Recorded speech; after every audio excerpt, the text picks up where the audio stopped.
Aviation et perturbation, ça ne devrait pas aller ensemble, mais en Abitibi, on ne sait jamais. Le portrait de l'aviation chez nous qui pourrait, nous dit-on, changer très bientôt avec l'arrivée d'une nouvelle plateforme qui s'appelle Edgar, un site transactionnel pour réserver une place en avion nolisé vers Montréal. Vincent Tremblay. Un nouveau joueur dans l'aviation fait son entrée en Abitibi-Témiscamingue. Imaginez-vous faire l'aller-retour Rouyn-Noranda-Montréal dans la même journée. C'est ce qu'a fait Edgar à l'aéroport de Rouyn-Noranda. Puis qu'est-ce qui est extraordinaire, c'est qu'une fois qu'on comprend bien le concept Edgar, c'est que les gens de l'Abitibi se sont regroupés. On a eu un regroupement d'hommes d'affaires qui se sont mobilisés en investissant et en créant une nouvelle société au nom de Avicorp Abitibi-Témiscamingue. Cette société-là a décidé de créer un nouveau programme de vol nolisé régulier entre Rouyn-Noranda et Montréal. Avec 2 départs du lundi au vendredi, l'entreprise basée à l'aéroport de Rouyn-Noranda vient solidifier un besoin criant dans la région en matière de desserte aérienne, selon le président de Proper, Étienne Lambert. Exact. Une belle desserte. Je pense qu'avec la mobilisation des gens d'affaires qui ont créé ce fameux vol nolisé régulier-là, mais en disant tout le monde, voulez-vous utiliser le service, tous les membres Edgar, là on vient créer une nouvelle façon, un nouveau partage économique. Comment fonctionne Edgar pour réserver sa place sur l'un des avions? Votre entreprise doit être membre et à peine un mois plus tard après le lancement de la nouvelle plateforme, le nombre d'adhésions ne fait qu'augmenter. Ça fonctionne très bien. Le membership a commencé à exploser. Les gens adhèrent à notre programme, donc ça devient de plus en plus intéressant, notre plateforme.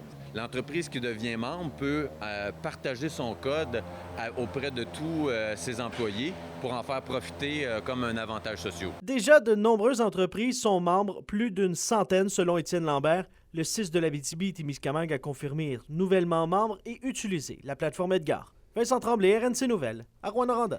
Avec des hausses de 10 depuis l'année passée, la crise du logement est bien présente chez nous et c'est ce que veulent rappeler le Front d'action populaire en réaménagement urbain, le FRAPRU, et l'Association des locataires régionales. Ils ont manifesté donc aujourd'hui et Kimberly Hall y était. Ça prend du logement social pour se loger comme il faut. Ça prend des logements sociaux pour se loger comme il faut. Plus d'une dizaine de personnes ont affirmé leur exaspération face à la pénurie de logements sociaux en Abitibi-Témiscamingue. Selon les dernières données dévoilées par le Front d'action populaire en réaménagement urbain, un ménage sur 5 paye trop cher pour son loyer à Rouyn-Noranda. Plusieurs citoyens craignent que la situation s'aggrave. Il y a juste trop de monde qui ont de la misère à se loger actuellement. La crise, ça n'a comme pas de bon sens en Abitibi. Puis le gouvernement, nos députés, il faut qu'ils fassent de quoi. Le revenu des locataires femmes par rapport aux locataires hommes, c'est 10 000 de différence. C'est très significatif là, quand il faut que tu payes des loyers puis que tu mets plus de 50 de ton revenu. Je travaille en itinérance. On est déjà plein depuis tout l'été. Fait que c'est certain que pour nous, c'est important d'être ici parce que c'est une crise qu'on vit tellement tous les jours. Selon la coordonnatrice du FRAPRU, les solutions qui sont présentement sur la table ne répondent pas aux besoins des citoyens avec un faible revenu. Il faut augmenter le patrimoine collectif de logements sociaux pour les mal logés d'aujourd'hui et pour ceux des prochaines générations. Puis dans le cas de Rouyn-Noranda, ce qui va être impératif, c'est de trouver des solutions également, non seulement aux résidents du quartier Notre-Dame qui vont être bientôt expropriés, mais qu'il faut aussi mettre à l'abri des abus du marché privé. D'ailleurs, le FRAPRU propose des pistes de solutions qui vont répondre plus efficacement aux besoins de la population. Qu'ils réintroduisent un programme spécifiquement dédié au logement social qui permette à des projets dans des municipalités comme celle de Rouyn-Noranda de développer des projets immobiliers sans but lucratif et qu'on n'ait pas besoin de mettre à contribution 10 000 autres partenaires avec 10 000 autres exigences et que ça puisse sortir rapidement. Selon l'Association des locataires de l'Abitibi-Témiscamingue, les logements abordables ne conviennent pas aux personnes ayant un faible revenu. Le nouveau programme d'habitation abordable Québec, le FAC, il ouvre les subventions au marché privé aussi. Puis ça, c'est un grave danger pour la pérennité de la mission du logement social. Ils peuvent comme sortir de ce programme-là sans avoir à rembourser. Durant la mobilisation, Sylvie Mongeon, l'attachée politique de Dalden Bernard, a suivi de près. Le dirige du côté de Val-d'Or ce jeudi pour une autre manifestation. Kimberly, Rouyn-Noranda. Les perturbations que subit le service médical gouvernemental inquiètent le Parti québécois, le PQ, qui craint des conséquences sur la santé et la sécurité des citoyens des régions comme chez nous. La formation politique dénonce la défection de plusieurs pilotes et les interruptions fréquentes pour l'entretien de la flotte d'appareils qui se fait vieille. Plusieurs patients doivent être transportés par avion jusqu'à un hôpital spécialisé en raison de l'éloignement de certaines régions des grands centres. Bien, quand il y a un enjeu financier, bien évidemment, ce qu'on essaie, c'est de comprimer les dépenses, d'optimiser, puis ça peut avoir un impact sur les patients. Alors moi, je ne veux pas que ça arrive, je veux que le gouvernement nous rassure là-dessus. D'autre part, lorsqu'on dit, bien regarde, notre flotte est vieillissante, on perd nos pilotes, la tentation gouvernementale de dire, bien, on laisse tout ça tomber, puis on va aller en appel d'offres, c'est le privé qui va l'opérer, le privé va vouloir l'opérer de façon optimale, faire un maximum de profit, pas nécessairement offrir davantage que le client demande, si on veut. Et ça, moi, ça m'inquiète dans la mesure où, jusqu'à présent, le service aérien gouvernemental était la continuité du système de santé pour les régions qui n'ont pas les services à la hauteur des besoins.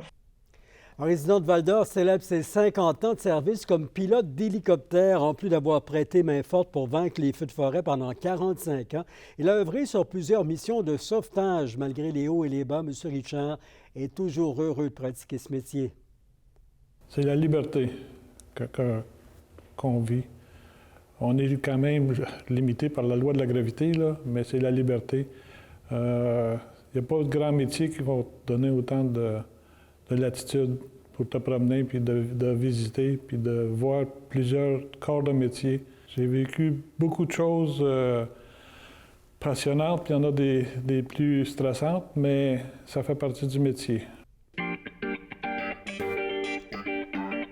Record de candidatures pour le marché de Noël à Rouyn-Noranda, de retour pour une 16e édition. Une quarantaine d'exposants déjà ont promis d'être là à la SUM du Cégep de l'Abitibi-Témiscamingue les 2 et 3 décembre. La priorité, entre autres, est donnée aux produits de confection locale qui favorisent la découverte et la mise en valeur du terroir. Ce sera l'équipe de Cisco en Fête qui va organiser l'événement.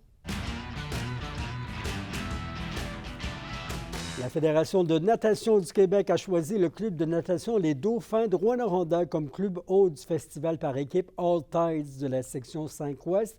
Près de 130 nageurs de 11 à 18 ans provenant des 4 coins de la province seront de cette compétition provinciale. L'événement va avoir lieu entre le 27 et le 29 octobre. Le but, c'est de renforcer le sentiment d'appartenance des équipes de natation tout en obtenant les premières performances de la saison. Le club de natation Les Dauphins recherche des bénévoles pour l'aider dans cet événement. On parle de bruine.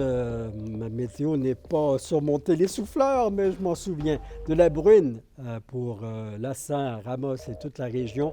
Un minimum entre 4 et 7 degrés. On parle demain d'averses qui vont commencer en début d'après-midi, 13 à 15 degrés. Et l'aperçu à long terme pour vendredi, on parle encore d'averses et ça sent la neige de plus en plus, même si on voit des mercures de 15 à 14 degrés. C'est vos infos régionales. Avant de vous quitter, je vous parle de l'eau potable qui, depuis plus de 2 mois, est contaminée à Ville-Marie au Témiscamingue. L'administration municipale qui attend les derniers tests et travaille à la désinfection et veut régler bientôt la situation. On vous invite à surveiller le site web, évidemment, de la ville de Ville-Marie et les derniers tests qui seront faits avec, évidemment, le ministère de l'Environnement. Là-dessus, passez une bonne soirée. On fait bouillir l'eau à Ville-Marie avant de la consommer. Je vous rappelle, c'est important. On se retrouve demain, 17h06, pour toutes vos nouvelles en Abitibi-Témiscamingue. Merci de votre présence une fois de plus.